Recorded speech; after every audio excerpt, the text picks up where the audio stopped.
Hello and welcome to the video on handling missing values. So in this video, I'll teach you how to deal with the missing values in your data. So first of all, let us understand what is a missing value. Missing data is defined as the values or data that is not stored or not present for some variable in the given dataset. Below is a sample of missing data from the Titanic dataset. You can see the columns age and cabin have missing values. So this is the very famous Titanic dataset, and in the eighth section here in row number 6 we have one missing value, and in the cabin column row number 1, 3 and 5, 6 are having missing values. So this is what is called a missing value in a dataset. So how is the missing value represented in the dataset?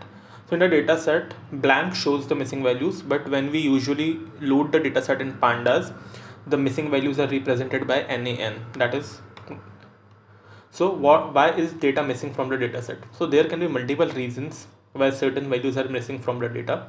So reasons for missing data from the dataset affect the approach of handling missing data. So it's necessary why the data could be missing. So some of the reasons are listed below. Past data might get corrupted due to improper maintenance. Observations are not recorded for certain fields due to some reasons. There might be a failure in recording the values and due to the human error. The user has not provided the values intentionally. So these are some of the reasons for the missing values. Now, why do we need to care about missing value? So let's say if the dataset contains some missing value, we can directly work with the dataset including the missing values. Like we should not treat them separately or try to fill them, or we should not try to know the reason why there is a missing value. But why do we really need to care about the missing value? So it is important to handle the missing values appropriately, because many machine learning algorithms fail if the dataset contains missing values. However, algorithms like k-nearest neighbors and naive Bayes support the missing values. So this is a very important point. Most of your machine learning algorithms will usually fail or may not provide good results if the dataset contains missing values. But some algorithms like k-nearest neighbors or naive Bayes may support the data with missing values. Now you may end up building a biased machine learning model which will lead to incorrect results if the missing values are not handled properly. So this is another reason, and missing data can lead to lack of precision in your statistical analysis. So these are some of the reasons why we care so much about the missing values in the dataset. Now, some ways to deal with missing values in the dataset. So the first and the most famous way is that we replace the missing value with the mean. So this is the most common method of imputing missing values of numeric columns, because if we are saying that we'll replace it with the mean, then by definition the column should be numeric, because otherwise we won't be able to find out the mean. Now if there are outliers, then the mean will not be appropriated, because the mean will be deviated too much because of the outliers. So in such cases we need to treat the outliers and then we can use this method. So you can use the fill NA method for imputing columns like loan amount and credit history with the mean of respective column values. So here this dataset has two different columns, loan amount and credit history, that contain the missing values. So what we are doing, we are replacing the missing values for the numerical columns like loan amount and credit history with the mean of that entire column. So train df of loan amount dot fill NA to fill the NA now, and we will calculate the mean and impute at the place of the missing value. Same thing is done for the credit history column. Now another important method is replacing it with the mode. So mode is most frequently occurring value.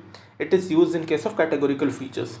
So replacing with mean is used in case of numerical features, and replacing with mode is used in case of categorical features.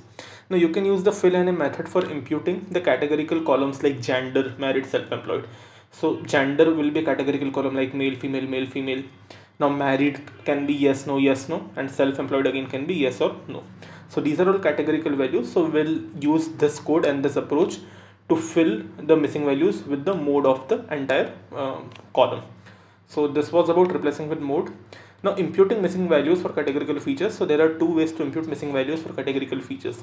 Impute the most frequent value that we saw. Now we can also use something called simple imputer. In this case, as this is a non-numeric column, we can't use mean or median, but we can use the most frequent value and constant. So impute the value missing, which treat it as a separate category.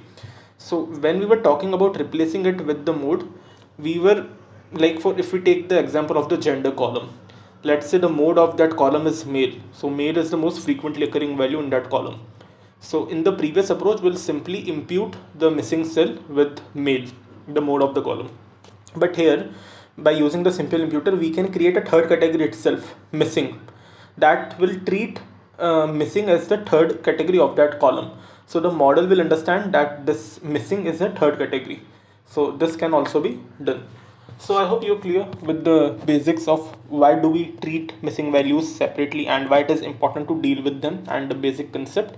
So let's move to the practical section and try to implement all this. So let me show you the practical implementation of how to treat the missing values. First of all, here I have one data frame in which I have stored the placement data.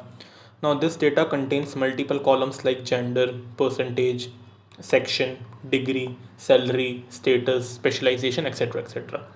Now if I write df.isNull.sum, I can see that the salary columns contain 67 null values. Here, as you can see, there are some NaN present in the salary column. All other columns do not have any missing values, but salary column has. So first of all, let me show you how to fill this or treat this kind of column without the help of simple imputer class in sklearn. So we'll simply use pandas, and what I have done, I have replaced the missing values in the salary column with the mode of the column. So if I don't count the missing values and generally find the mode, let's say 270, 2,70,000 is the most frequently occurring salary of this column. So I'll simply replace all the missing values inside the salary column with 2,70,000. So how do we do that? So df.salary, and we'll store df.salary.fill na will fill na with the mode of this df.salary column, and this will be stored back into the df.salary column. Now once after treating this, if we write df.isNull.sum again, we can see that now we have 0 missing values in the salary column. So this is how you treat the missing values with mode. Again, if I show df.head, and see, it is replaced with the mode of this salary column. Now we do not see the NaN. So here, instead of NaN, we are having a filled value. Now let's learn about the simple imputer class in sklearn. So first I have to import from sklearn.impute, import simple imputer. Now I'm creating my sample data set. First of all, I'm making the instance or the object of the class. So simple imputer missing values, we have to fill np.nan wherever we find the nan, and strategy is mean. So we want to replace the values, the missing values, with the mean of that column. So strategy is mean, and we have to replace np.nan. So this, we have created one object of the simple imputer class. I'm intentionally making one sample data which with some null values. So 12 np.nan 34, 10 32 np.nan, np.nan 11 20. So this is the sample data that I have intentionally created with some nan values. Now if I print the original data, so 12 nan 34 and nan. So we can see we are having nan in the data. Now imputer is equal to imputer dot fit, and will fit this on data. Once we are done this, and then we'll call the transform method, and once we are done with fit and transform method, and if I print the data one more time, then it has replaced the missing values in the data with the mean of the data. So this was about the simple imputer class of sklearn. I hope you are clear with both the approaches, and now you can treat and handle missing values very comfortably in your data science projects. Thank you. Let's move to